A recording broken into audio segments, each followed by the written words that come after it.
Okay, we are going to get started. Good afternoon, friends. Welcome to Junior Makers. My name is Kim. I am a community learning specialist with DoSpace, and I am here to bring you some Junior Makers. I am realizing I'm on the wrong well, there we go, slide. There we go, Junior Makers webinar. Welcome to Junior Makers. We have Junior Makers every Wednesday at 5, and it is a program that DoSpace puts on to do just maker-based activities that are kind of STEAM-based. And so the last couple weeks, we have been doing things, activities that all included materials that you might find around your house. Today, we are going to be using some materials that you might not be able to find at your house, but you are able to should be able to buy fairly easily online on Amazon, things like that. I will make sure that when it gets posted on like YouTube, on our YouTube channel, our DoSpace YouTube channel, there are links to the things that you can buy. And I'm also going to have a blog post at DoSpace.org about it that will have all the links that you would need to get to all the materials for today's activity. And today's activity, we are making some glowing circuit bugs. And this activity is brought to you by STEAM Powered Family. It's a great website that has a lot of just like STEAM activities, projects, and you can see the website there. So if you just go to STEAM Powered Family, you should be able to search for circuit bugs. And this is kind of where I got my inspiration from. So let's get started. I guess I'm just now realizing I didn't put a picture of what we are making in today. I'm gonna scroll really quickly to the very, very end. Don't look, don't look, don't look. We are making these fun things today. So right here, this is kind of what we are making, these little fun circuit bugs that light up. So that's what we are making. I will make sure I put a picture in for next week. Don't look, don't look, don't look. So we are making these fun glowing circuit bugs. But my first question for you is, what is a circuit? Because that might not be something everybody knows what that is. What is a circuit? So a circuit is what basically allows things to get powered into work. So anything that uses electricity is powered by a circuit. And depending on, most things that use electricity have really complex circuitry. We are going to be using probably one of the most simplest versions of a circuit you could do to create our glowing circuit bugs.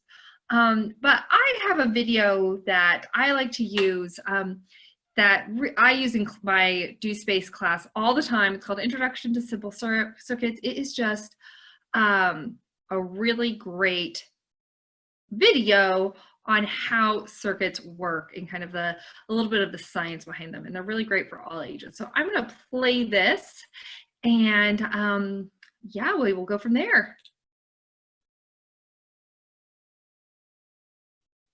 I am being told that we cannot hear this, so share computer sound. Okay, there we go. Well, we'll just start from here. You haven't missed much. This video. Exactly what electricity is can be kind of an abstract concept, but for now I want you to think of it as tiny particles that we call electrons. But how do these electrons make all of these different appliances work? It turns out that on their own, the electrons don't do much. But when they move, their movement generates energy, and that can power all of these different things. To talk about how this works, we are going to use a really simple example that I have drawn out here. And this is a very simple version of a flashlight or a torch. So here we have a light, and this light is attached by 2 wires to a battery. And when all of these things are connected in a loop, we say that we have an electric circuit. In this case, a very simple one. Electrons can flow through this loop, which we call an electric current. And as this happens, it can turn up lights, move motors, and heat things up.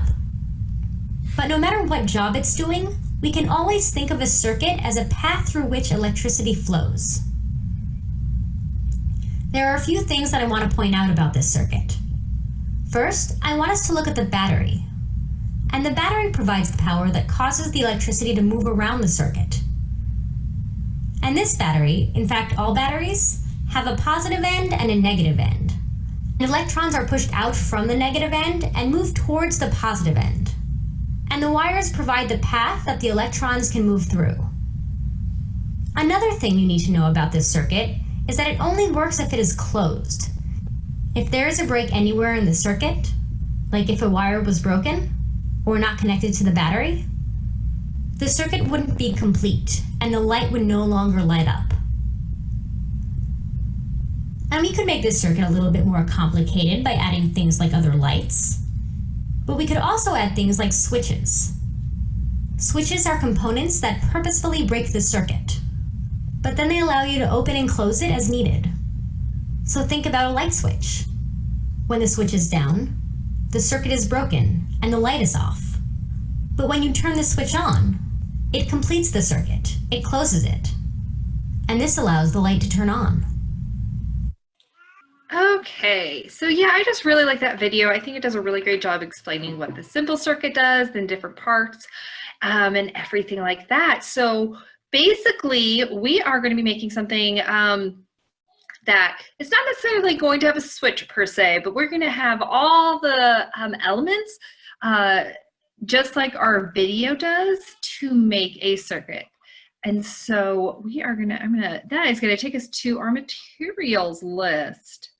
So these are all the things that you would need. So basically, I should start out with this, but I'm gonna kind of not go in the list as it's ordered. I am going to go kind of a little bit out of list order. So the one definitely thing you're gonna need is a battery. So our battery is what is going to power your circuit. So just like the batteries in your remote controls or toys, those need energy, or maybe even like how energy comes from the outlets in your walls. All of that is, there's electricity that goes through, and our batteries where our electricity is going to come from.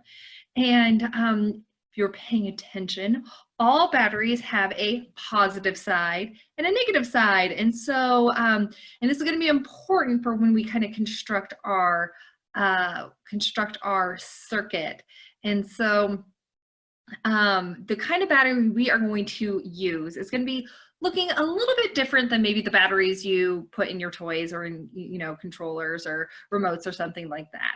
So we are going to be using a coin cell battery, and specifically one that is called a CR2032 battery. That is a 3-volt battery. So it is, I would say, almost like the size of, maybe a little smaller than a quarter, maybe a little bit bigger than a nickel, somewhere in between a nickel and a quarter in terms of size.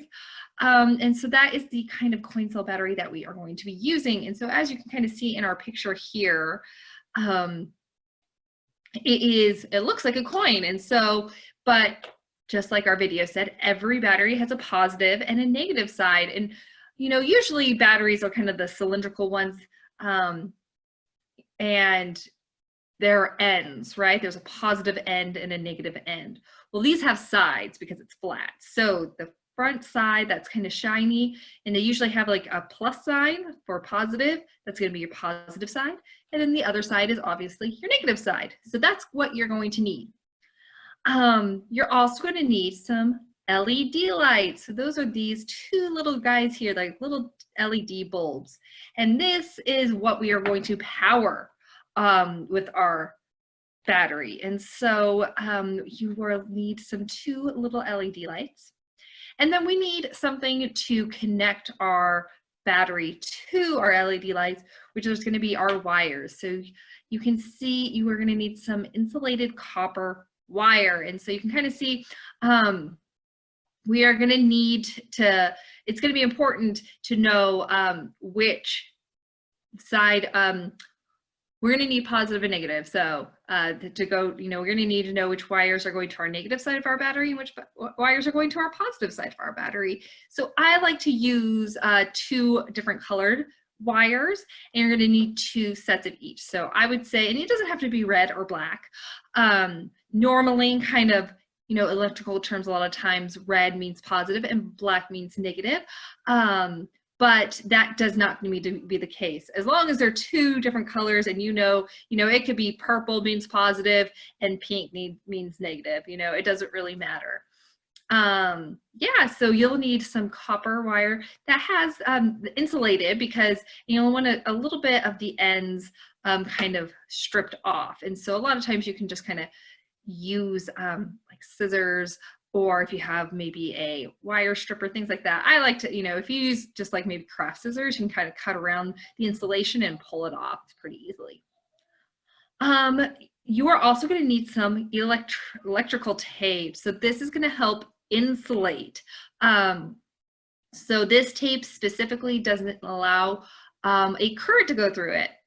And then maybe you're asking, what's a current? Well, if you remembered our video, our current is what is, is how the electricity goes through, or, something that's conductive. It's not conductive. So things that are conductive allow electricity to flow through them. So a lot of times metals are conductive. There are even some fruits and vegetables that are conductive. Gummy bears are conductive. Bananas are conductive. Lemons are conductive. Potatoes, if you've ever made a potato battery, they're conductive. So, but you also sometimes need things that are not conductive. And so this tape is not conductive. And so it kind of insulates the electricity going through. So you don't, so it just kind of keeps it all together, so it doesn't touch anything else that might be conductive. You're going to need a clothespin, just like this, just a normal clothespin. And then you're going to need some pipe cleaners. So some of the things you probably might have around the house are the clothespin and the pipe cleaners, just because those are pretty common craft items. You might even, mom and dad might even have some electrical tape. Probably the things that you might not have are the wires, the LED lights, and the coin cell batteries. But I do know the coin cell batteries you would be able to find at like a grocery store or something like that with the rest of the batteries. Those are pretty common. So you should be able to find those pretty easy. So let's get started. So I'm going to talk about our LED lights. So just like our batteries, and there's a close-up of our coin cell battery that you can see. And just like our coin cell batteries that have a positive side and a negative side, so you can see here it has that positive or that plus sign. Our LED lights also are polarized, I guess. They also have a negative side and a positive side, or legs. So this part is the little light bulb where the light shines through, and then these are the legs or pins. I like to call them legs. And a really easy way to tell which leg is positive and which leg is negative is by the length. So you can kind of see here how they are 2 different lengths. And so you can see that our positive leg is going to be the longer leg, and then our shorter leg is the negative leg. So if you were to spread out the legs like this and then put our coin cell battery kind of in between, like it was like a sandwich, like if you thought of it like maybe if you were making a breakfast sandwich and you had the sausage patties, are kind of thin and round, and you then closed the legs on either side of our coin cell battery, making sure that the longer leg was on the positive side and then the short leg was on the negative side. So the legs kind of close in on our battery like a sandwich. Then it should light up. So maybe, and a good way to know if you're doing it right is if it lights up, and if it doesn't light up, then something has gone amiss. So that is a really great way. It's always a good way to test, because in circuits, it's so good to test. So that's a great way to test your LED light, and it's also a great way to test your battery. Sometimes you might have a faulty battery, or maybe you'll have a faulty LED. So it's a good way to test. And we are going to need to know which legs are positive and which legs are negative, because we are going to be kind of wrapping some wire around these legs, then putting it towards our battery. And so it's going to be really important to know which one's which is why we have the two different colors. So what you are going to do is we are going to start attaching those wires to our LED light. And so, like I said, I think it's so much easier to use two different colors, just to kind of, so you remember, so you're not mixing things up, because there's a lot of times you don't want to get through all the construction and get to the very end where you test if your light works and then it doesn't. You're like, oh, which wires are connected to what? So you're going to have to be super diligent, super, paying attention and making sure that all of your wires are connecting to the right thing. So you are going to want to make sure that your one of your wires, and I'm going to say for our purposes, our red wires are going to be our positive. We're just going to wrap that right around your long leg. And so you want to wrap it pretty good, nice and tight, just to make sure there's a really good connection. And then you can kind of see in this picture using some of that electrical tape to just tape right around that leg and that one end of our wire. And so it's always good just to make sure it's nice and tight. The tighter and the better connection there is, the less likely you're going to have kind of a faulty or flickery light. And so you're going to do the same thing with your on the other leg, only you're going to do your other color of wire. You're going to wrap it around. So I have, again, so red is positive, black is negative for our purposes, and you're just going to want to, so you can kind of see even a little bit better how that's just kind of wrapped around the leg of our LED. You want to make sure it's nice and tight, and then tape just a little bit. It doesn't even have to be that big of a piece of a tape. I mean, it just has to be a little bit, even especially because like the smaller the better. Just wrapping that around your wire and leg and making sure there's a nice, good connection. And then, like I said, testing is important. So this is a really good time to test to make sure all is well. So you can kind of see in my picture here, it's kind of a little bit hard to tell because my finger's in the way, but if all works well, if you can kind of see how in this picture over here, we have our exposed wire. If you touch the red exposed wire to the top part or your positive side of your battery, and then if you take the exposed wire of your other one,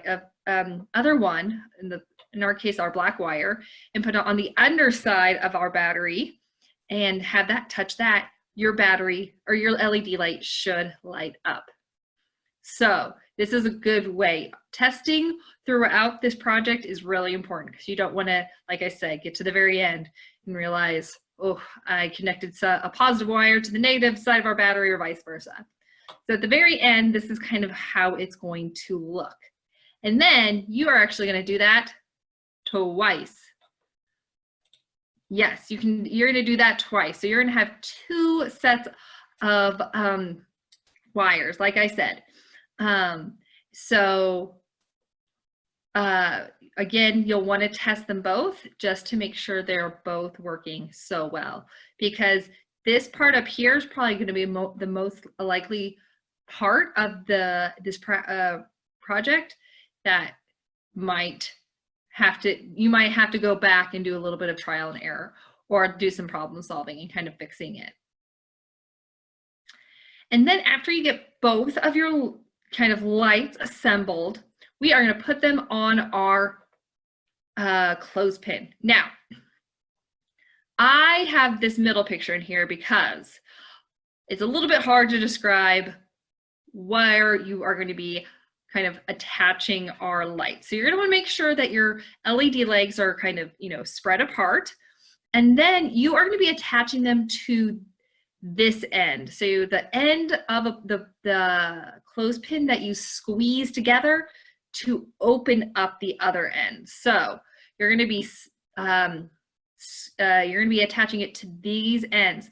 And you can kind of see it in this picture, but you want the legs of your LED lights to be on either side of the width of that clothespin. So you don't want it on either side this way. You want it on either side this way, if that makes sense. So like if you were looking at the end or the edge of your clothespin on this one, I'm circling it with my mouse. You should have like your LED bulb should be kind of facing the top. One leg should be kind of going around this side, and then the other leg should be going around this side. And then you're going to want to tape that on. So you can kind of see in this picture how that's taped on. And so you can kind of see how we have a little bit. One leg is on this side of our clothespin, and then the other leg is on this side, and then it's all taped. Now you don't want to tape around the entire clothespin. You just want to tape around that leg of the clothespin. So just on that leg that you attached it, not the whole thing, because you're going to need to close it, open it and close it. And if you tape it, things are going to get messy. Okay, so then you're going to do that basically on the other side too. So you're going to do that. I don't have this side taped, but you can kind of see how another way that it's oriented, where each leg is on either side of your clothespin. And you want to make sure that you orient it that the red wires or one color of wires are on one side, and then the black or the other color of wires are on the other side. And this is going to be important because we are going to be kind of twisting the ends, those other two exposed wires on the other end together. So you can kind of see that in this picture here. We're twisting the two red wires and we're twisting the two black wires together. And this is so that we can easily touch one, like we're not trying to figure out, like, you know, assemble 4 different wires touching each side of a battery, but it's just more like 2, right? So we're kind of combining that. And then you are going to wrap your wires down each end of your clothespin. So you can kind of see this in my picture, right? So I kind of have it wrapped around each end, each color. So it's not wrapped around the whole thing, just like the red is wrapped around one side of our clothespin and the black side is wrapped around the other.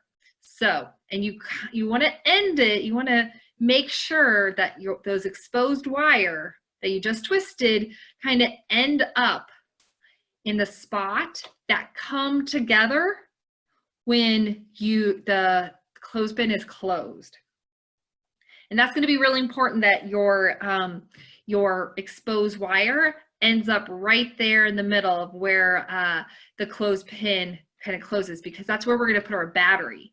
And so we want to make sure that when we put our battery in, the clothespin squeezes the battery and holds it in place, but also as it holds it in place, it also holds the wires against the battery, allowing our LED bulbs to light up. So that's going to be really important, that if your wires are on the sides or on the back side, then, you know, our battery is not going to touch it, right? And we need that battery to touch those wires so they can light up. And then here is where, again, you test. And so hopefully, if you have done everything correctly, both of your LED lights should light up when you add. So you can kind of see we're making that sandwich again. And, you know, instead of the 2 legs of the LEDs, you know, you're adding the wire. So we're kind of making that sandwich again. So you can kind of get a better idea of, you know, this is our positive side, this is our negative side. And another important thing is that you don't want either of the wires of the other color. So you don't, like, let me rephrase that. So you don't want, for example, our red wire to touch the negative side or our black wire to touch the positive side, is something called a short circuit will happen. And basically what it means is that it just won't go. But if they touch, if like say our black side touches the positive, then our electricity is just begun going through a circuit and it doesn't need to go through our LED. So basically there's nowhere for that electricity to go through to our LED light. So you want to make sure that nothing on the positive side is touching our negative side and vice versa. So this is kind of how the circuit is going to look. And if it doesn't work, that's okay. If it flickers, that's pretty cool too, because you know, I kind of liken it to if they flicker, they're kind of like lightning bugs. But if they're flickering, it's probably because the twistiness of your LED lights and your wires might not have the best connection. They might not be touching each other the best to allow that electricity to flow through. And then if they're not lighting up at all, maybe they're not touching at all, maybe they've shifted when you put the light on or as you're twisting things. So don't get discouraged. Sometimes you might have to disassemble and redo or kind of tweak and put it together again. And that's okay. I mean, that's the part of learning, right? That's problem solving. That's, figuring out the problem. Circuits are finicky. They're tricksy little guys. And so, and a lot of times they're going to work or they don't. And you have to figure out why they're not to get them to work. So don't give up if it doesn't light up at any point. Go through the steps again, figure out where you went wrong, and fix it. You can do it. And then here's kind of the fun part, is you are going to then wrap around some pipe cleaners around your clothespin to make it look like a bug. So you can kind of see I made it. Mine, I like to think is maybe like a little caterpillar, a really colorful caterpillar, a green and black and red and white one with green glowing eyes. And so, but you could be creative. Maybe you want to do a red and black one like a ladybug, or maybe you can put in 8 legs like a spider with red glowing eyes. What do you want to do? Maybe you can make big wings like a butterfly. See how you can kind of get creative with your pipe cleaners, or, try different other materials. It doesn't have to be just pipe cleaners. Maybe there are different ways that you can decorate to make it look like a bug. So this is kind of where your creativity can really shine through, and you can kind of do what you like with it. But what's I think is important is that you successfully created a really cool circuit that is that you can kind of repeat. And this is kind of like a really good jumping off point for learning circuits and doing other, kind of learning about other ways circuits work and how you can incorporate them in crafts or into your learning, right? Because especially, as summer's coming on, you might be up a little bit later, you might be going outside when it's dark, and being able to make maybe your own flashlight or making something that glows and you're making it yourself is pretty cool. So yes, you can kind of see here. And the nice thing about that is that if you just kind of squeeze the end, you can take out your battery to say you can turn off and turn on your glowing bug by just taking out the battery and putting it back in when you want. So it's kind of like a switch in that way that you can turn it off and turn it on again. So yeah, that is how we make our glowing circuit bugs. If you have any questions for me about this project, please feel free to email us at hello@dospace.org. You can always ask questions on our Facebook page if you'd like to like that. This will be later on, probably in the next day or two, will be on our YouTube page, or DoSpace YouTube page. If you're interested in learning, having access to other different videos, either educational ones for kids, for adults, go ahead and like and subscribe to that, just because we are posting videos every day and they're great for all ages. So thanks again for joining me for Junior Makers Glowing Circuit Bugs, and I hope you have a great adventure learning how to make maybe your very first circuit. And I hope to, you guys can join us again for next month. Have a good rest of your night. Bye.